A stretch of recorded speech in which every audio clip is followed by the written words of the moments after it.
I think it's important to remember too, is that this this business of science is not that old. We tend to think of it as, this institution that has been around forever, and at some level it has.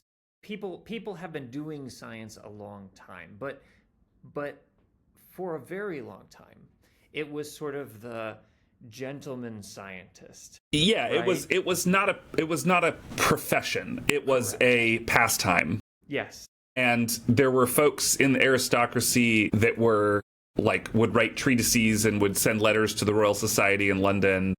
So in microbiology, the sort of first microbiologist is considered Antony von Leeuwenhoek, who was this guy in Delft, Holland, who made these really amazing microscopes and was the first to look at pond water and see little things moving around.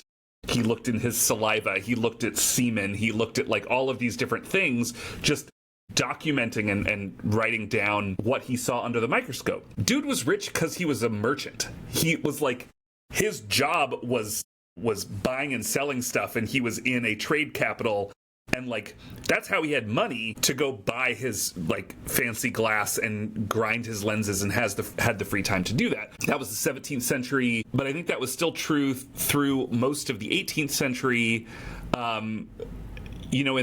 In the 19th century, you started to get some chemists that were mostly making dyes for textiles, but they were kind of experimenting with, they were sort of thought oh, this little side business in alchemy, trying to turn lead into gold, and trying out these various things. But it's really not until after World War II, and especially in the US, where you have the government basically made a deal with universities to say, we are going to fund research, fund academic science.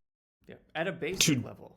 Right, at a basic level, to drive innovation. And the deal was, you're going to get the smartest people to work really hard for not that much money, and we are going to be the center of innovation for the world. Right. And for a relatively small investment, honestly. Yeah. I mean, it's millions of dollars, tens of millions, hundreds of millions of dollars over the course of several decades. And also, I can't remember what the numbers are, but if you look at Nobel Prizes in physiology and medicine, you look at Nobel Prizes in chemistry and physics, the percentage that comes out of the US is vastly disproportional. And it's because we made this deal in the 20th and early 21st century